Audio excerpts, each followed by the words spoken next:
para lo importante y notorio.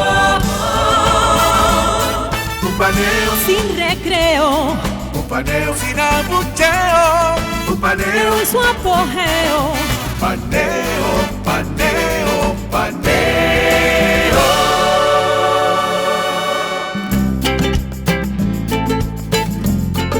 Continuamos en Paneo Semanal por Sol 106.5 FM.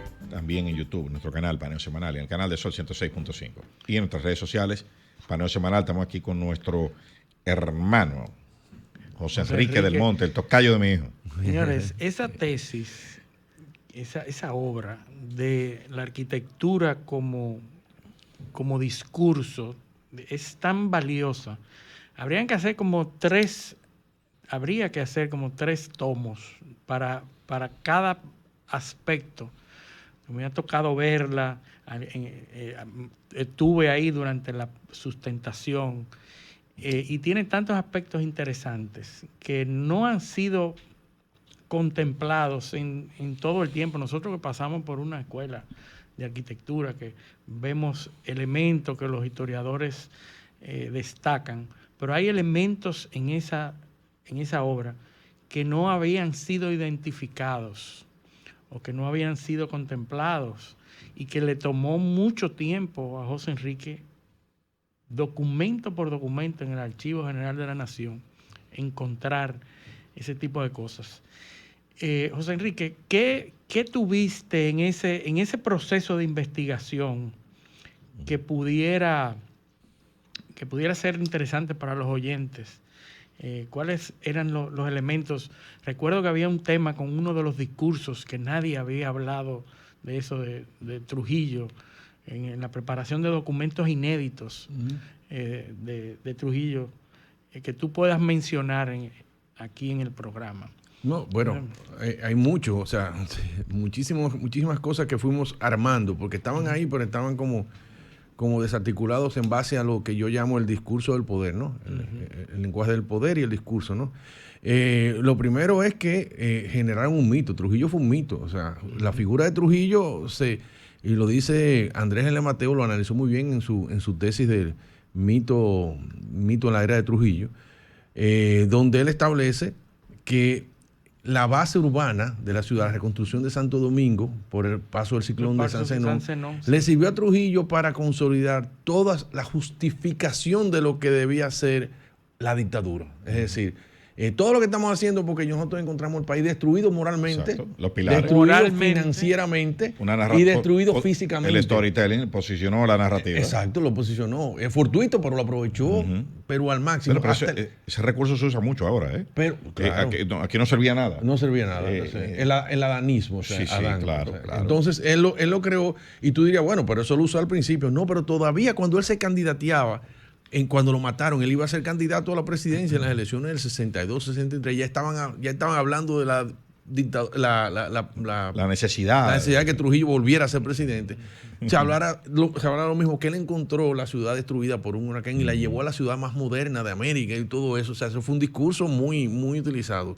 Eso por un lado. Lo otro que me pareció interesante es, y sí tengo que reconocer que me asombró, cómo él en esos 10 años se concentró en fortalecer los mecanismos de producción del país, es decir, generar recursos. Entonces, ¿qué necesitaba? Que la fuerza que nosotros teníamos, que era la agricultura, tuviera poder de exportación, no con los caminitos vecinales que teníamos, sino que hizo una red de carreteras realmente como un proyecto que incluyó puentes importantes, porque ahora vemos los ríos con un cañito de agua por el tema del cambio climático. Pero en ese momento los ríos dominicanos eran enormes y fuertes. Y Trujillo hizo una cantidad de puentes con la mejor ingeniería del momento. O sea, trajo ingenieros de los Estados Unidos para diseñar puentes en República Dominicana, específicamente para República Dominicana, que después se usaron en Estados Unidos porque funcionaron aquí y fueron extraordinarios. El puente sobre el río Iguamo, el puente de Mao, los puentes todos metálicos que eran en ese momento de avanzada, y él logró hacer ese esfuerzo. También los canales de riego para el sur, que ya habían empezado durante el gobierno de Horacio Vázquez, pero él le dio muchísima fuerza. Y la obra más importante de la década del 30 que se ha valorado muy poco, pero en términos de lo que permitió el desarrollo comercial nuestro, fue el puerto de Santo Domingo. Una obra cumbre, una gran obra, como si fuese una Punta Catalina de este tiempo, ¿no? Donde ahí se invirtió muchos recursos y que ya Horacio Vázquez la había diseñado, la había licitado, le había ganado una firma norteamericana, que Trujillo después eliminó todo aquella licitación y volvió a abrir una licitación y lo ganó el puertorriqueño Félix Benítez Richard. Pero entonces eso fue un proyecto de dragado del río, ampliación de la rada, creación de Sanssouci, todo un proyecto bien diseñado para permitir que barcos de gran escala tocaran el puerto de Santo Domingo, porque lo que venían eran barquitos pequeños en Puerto Plata, aquí, porque era muy peligroso y trasiego de mercancías, y eso le dio una apertura al comercio, a la importación y la exportación enorme. Y eso fue vital. Acuérdense que todavía no teníamos la aviación. La aviación existía, pero comercialmente no era tan importante todavía. Y Trujillo inmediatamente también hizo el aeropuerto que después le llamó General Andrews, que ya existía, donde está el 9, por el 9 de la autopista Duarte. Ahí estaba el primer aeropuerto, el aeródromo Miraflores, no. Ese era anteriormente a Miraflores, después Miraflores se convirtió en General Andrews, entonces hizo el aeropuerto y todo eso, que fue importante. O sea, para que la gente se ubique, Miraflores es el ensanche Miraflores, donde está el Centro Olímpico ahora mismo. Donde está el Centro Olímpico, toda esa parte de ahí era que estaba el aeropuerto. Y hasta ahí llegaba la ciudad chocaba ahí, o sea, el Farallón, y ahí chocaba la ciudad entonces después arriba. Después del aeropuerto comenzó a hacerse la zona industrial. La Máximo Gómez. La Máximo Gómez para que era la zona industrial. Sí. Entonces todo eso era todas las grandes industrias, pero ahí hay muchísimas industrias. Sí, todavía están ahí. Indubán, muchísimas. Todo. Entonces esa era la Tiradentes. Mercasita ahí. Exacto. Sí. Esa era la Tiradentes. Que después se le cambió el nombre a la Tiradentes. Se llamó Tiradentes. Sí, se llamaba Tiradentes. Entonces cuando unieron la Tiradentes con la Máximo Gómez, que rompieron y la unieron cuando ya el aeropuerto lo quitaron, entonces le llamaron todo Máximo Gómez y después renombraron Tiradentes a la que hoy tiene el nombre de Tiradentes. O sea que son anécdotas de la historia de la ciudad también. Impresionantes. Sí. Entonces una cosa interesante es que la arquitectura que después representó al Estado, la primera obra que descubrimos que se hizo con ese estilo, ese lenguaje, fue el Hospital Marión en el año 39 que se inauguró. Y esa fue una obra muy, muy llamativa porque toda la publicidad del momento decía que había sido por una donación del propio peculio del insigne ilustre jefe. O sea, él la pagó esa obra, entre comillas, la pagó. Le donó un hospital al país. Hospital a los militares, fíjense que a los militares, o sea, reforzaron a los militares con esa obra. Y tú ves esa obra, ese estilo, y ese fue el que comenzó a replicarse después en el Partido Dominicano, después en los Palacios de Justicia, los Palacios de Gobernación, etcétera. Ese estilo comenzó ahí. Sí, y tiene la misma morfología sí. de las columnas. Exacto. Representando la columna afuera. Exactamente. Nosotros en la investigación también al final decodificamos esa arquitectura, las unimos todas, hicimos recuentos y comenzamos en términos lingüísticos comenzamos a estudiarla. Y nos dimos cuenta que su lenguaje estaba dirigido hacia un elemento central, que era el que organizaba la forma. Ese elemento central de alguna manera representaba al líder de la nación. Esa era la parte más alta del edificio y donde estaban las columnas que señalaban el poder que representaba y después todo una unidad, una uniformidad que todo el mundo estaba alineado a ese tipo de centralidad. ¿Y ese lenguaje tuvo un origen, un diseño, o tú identificas a Gasó como el ideólogo de eso? No el ideólogo, pero sí el impulsor, porque ya el estilo existía, era algo que los arquitectos ya lo dominaban bastante, pero que no era una arquitectura del momento. Los arquitectos, todo lo que hicieron arquitectura de ese tipo, en su práctica privada, no hacían ese tipo de arquitectura, sino que les gustaba la arquitectura no había concepto detrás. Sí. Había formas y se repetía. Sí, había un concepto, por ejemplo, el tema de la transparencia de los edificios. O sea, había una masa por encima de cualquier apertura. Mientras hoy en día nos gustan los edificios transparentes, que tengan muchos vidrios, muchas cosas, no solamente por moda, sino por una intención. tenía que mantener un secretismo. O sea, lo que estaba sucediendo adentro estaba vedado por la cantidad de muros y las ventanas pequeñas. Sí, puerta pequeña. La entrada, una sola entrada. La entrada principal pudiera tener varias entradas, pero esas eran entradas secundarias vedadas al público, pero la entrada principal para tener automáticamente control, el manejo de la escala también. El uso de los patios. Salía por el mismo sitio también. Entrada y salida. Era una sola puerta pequeña y entraba y salía por ahí. El uso de los patios interiores que organizaban todas las áreas, que permitía desde un punto el recorrido que alguien hacía en el interior dominar ese recorrido. Es decir, no habían pasillos escondidos ni que daban la vuelta, sino que tú te parabas aquí siendo de la secreta o policía y tú veías a cualquier ciudadano que llegaba allá, salía aquí y daba la vuelta. Sí. Eso era intencional también. Sí. ¿No? Este va a ir para el Palacio de Justicia. Exacto. Como el Palacio de Justicia, exactamente. Aquí donde está la jurisdicción inmobiliaria, también teníamos un patio interior. El Palacio Dominicano, que es donde está el Ministerio de Cultura. De Cultura. Ese es el edificio, que sirvió, no, el que sirvió de ejemplo para todo lo que se replicó después en diferentes escalas, pero el mismo edificio. El mismo edificio, más pequeño en cada una adaptado, de las provincias. Adaptado en provincias también. Entonces Trujillo también tenía una capacidad de utilizar el otro lenguaje cuando le convenía. El Hotel Hamaca era un edificio muy moderno para la época. Por ejemplo, el Hotel Montaña en Jarabacoa también tenía otro estilo. Y habían otros edificios de vanguardia en ese momento, pero fíjate que no eran parte de lo que él entendía que era un edificio de Estado, sino un edificio comercial, propiedad del Estado. Él resolvió la parte de identidad del Estado. Exacto. Y después entonces fue a las obras emblemáticas. Ahí me imagino que... Y me preguntan... Guillermo González influenció también mucho de los trabajos. Claro. Mira, Guillermo González fue el que diseñó el proyecto del Archivo General de la Nación, muy parecido a lo que tenemos hoy en día, y por razones que desconocemos después lo diseñó otro arquitecto y siguió las directrices de Guillermo González, y eso es lo que tenemos hoy en día, un edificio neoclásico, tradicional, que da la sensación de que es un edificio del Estado. Fíjate que es tan fuerte eso, que tú no sabes lo que hay ahí, pero tú sabes que eso es un edificio del gobierno. Sí, tú no lo relacionas con lo privado ni nada. Uso público. No, porque no se parece a nada que se use en el sector privado. Exacto, eso es lo que pasa. Entonces tiene identidad propia. Sí. Entonces me han preguntado, por ejemplo, si eso solamente sucedió en la dictadura o siguió después. Obviamente todo dirigente, todo gobernante quiere mantenerse en la memoria de la gente a través de la arquitectura. Eso ha sido histórico. Así. Todos quieren de alguna forma o de otra. Lo que no tienen todos es una coherencia en el lenguaje que tienen que utilizar.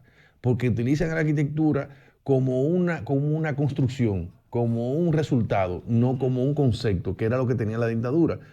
Sin embargo, en el gobierno de los 12 años de Balaguer hubo una coherencia estética. No neoclásica, pero sí con el estilo internacional. Entonces, hay una arquitectura que no se ha estudiado, que es la de la era de los 12 años de Balaguer, que tiene ahí un discurso de superposición de lo que la gente identificaba como la dictadura de Trujillo con una arquitectura nueva, que es la nueva etapa de la República Dominicana a partir del progresismo de Balaguer. Todo era otro tipo de escala más baja, etcétera, etcétera. Sí. Y además la sensación de un bienestar que era acorde con lo que estaba sucediendo internacionalmente. La Plaza de la Cultura es emblemática, fundamental, y además fíjate que son diversos los edificios. Aunque todos manejan un lenguaje común porque es moderno, contemporáneo, pero cada edificio es una pieza independiente, que no pasaba en la dictadura de Trujillo. Todas se parecían. Todas se parecían. Como un ejército, todas se parecían. Entonces la Plaza de la Cultura es un patrimonio nuestro. O sea, recuerda que la gente piensa que el patrimonio monumental tiene que ver con lo colonial. No, claro. Entonces la Plaza de la Cultura es un monumento. Ahí hay una cantidad de edificios de una calidad de diseño extraordinaria. Por ejemplo, el Museo de Arte Moderno es una pieza bellísima. Sí. Y todavía tú la ves al día de hoy y tú dices, wow, qué buen edificio. Sí. El mismo Teatro Nacional, por ejemplo. Claro. Cuando cae la dictadura de Trujillo, ¿no se produce una adversión a la arquitectura de Trujillo o permanece? Mira, ese es lo que yo digo, que fue el triunfo del concepto por encima del personaje. A pesar de que esa arquitectura había sido hecha durante la dictadura, la gente la readaptó y la asumió como tal, y la adopta. Y no está pensando que está entrando un edificio trujillista, sino del gobierno. Entonces ahí él logró, el concepto se dio. O sea, queremos hacer la representatividad del Estado dominicano, no importa el gobierno de turno, porque esto representa al Estado Dominicano. Entonces ahí ha pasado que todo el tiempo se han ido adaptando. Fíjate, el mismo edificio del Palacio del Partido Dominicano, que debimos haberlo destruido por lo que representó el Partido Dominicano en un momento determinado, pero siguió para muchísimos otros usos. Ahí estuvo un Palacio de Convenciones, ahí estuvo el Ministerio de Turismo, ahí estuvo el Conservatorio Nacional de Música, ahí estuvo, ahora está el Ministerio de Cultura, y a nosotros... ya, si tú no dices que ahí tuvo el Partido Dominicano, la gente, los de ahora, la juventud, no tiene esa referencia tan marcada como la podemos tener nosotros. Bueno, entonces la arquitectura ha seguido sola, ella ha seguido sola. ¿No? Y ha seguido hasta el punto que, por ejemplo, el edificio donde está el correo, el edificio en la feria, el Instituto Postal Dominicano, es un edificio neoclásico, que pretende replicar ciertas características. Fue aprovechado ya no en los 12 años de Balaguer, sino en los últimos 10 años, el segundo periodo de Balaguer, del 86 al 96, porque ahí estaba entonces el lenguaje internacional en boga, era el posmodernismo. Entonces sí se buscaba ese tipo de lenguaje, pero como era representación del poder, entonces lo usaron para edificios públicos, con el mismo criterio que se usó en la era de Trujillo. Y tú ves los espacios interiores, no es lo mismo. Espacios de escala grande. Sí, pero no es la organización de la planta, de la distribución, no es la misma. Es un fachadismo, una imagen. A diferencia del edificio de la era de Trujillo, que era un conjunto bien articulado con un criterio... No, y ese, en el correo, ese gris... El gris, no, imagínate. El hormigón visto. Posmodernismo queriendo hacer alusión a... Exacto. Sí. Y José Enrique, el edificio del Palacio de Justicia de Santiago. Ese es de los años 90. Sí, de los 90. Pero esa es una línea, incluso hasta le ponían hasta los mismos colores a los edificios, recuerdo yo. Mira, eso es interesante porque ya en el subconsciente nacional la gente cree que un edificio público y representando la justicia tiene que ser clásico. Todo, que se parece. Tiene que ser clásico. Por eso chocó tanto al principio en el sector de los abogados, que el Palacio, el Palacio de Justicia de aquí, ¿cómo se llama? La Suprema Corte de Justicia. Y la Procuraduría, de repente es un edificio muy moderno, de muy avanzada, y de alguna forma no estaba acorde con lo que los abogados entendían que era que debía hacer. De donde venían, de está la Corte de Apelación ahora, que tú dices, fue un choque. De aquí. Un choque. Entonces, ahí la arquitectura... es muy bonito el edificio. La apuesta fue adaptarse al entorno que había ahí, pero con un poco de avanzada. Tú puedes tener criterios adversos o a favor, pero esa es la intención. No se fueron a ese neoclásico que sí se hizo en Santiago, porque eso es lo que se espera de un edificio gubernamental, que tiene que ser neoclásico, porque es el peso de la representatividad, que se hizo a partir de la dictadura de Trujillo. Así es. Bueno, interesante, José Enrique. Una cátedra de arquitectura. Porque José Enrique, la próxima vez tenemos que traerlo desde la primera hora. Sí. No, pero es que hay muchas cosas en el mundo que hay que hablar de lo que pasa en el mundo. No, pero José Enrique es una navaja suiza. Tiene todas las herramientas. Corta, lija, puya, serrucha. Vamos a hablar de poesía aquí. Bueno, la poesía sí formó parte de un discurso muy definido en la era de Trujillo. O sea, los poetas estaban alineados. Ese es el próximo programa que vamos a hacer. Sí, José Enrique, gracias por acompañarnos hoy. Y ya tú sabes que tiene que volver. Ya te lo dijimos la primera vez y no hiciste caso. Y agradecer a nuestros teleoyentes la sintonía este sábado. Pedirles que con el favor de Dios nos acompañen el próximo sábado en otra edición de Paneo Semanal. Hasta entonces. Paneo, paneo, paneo.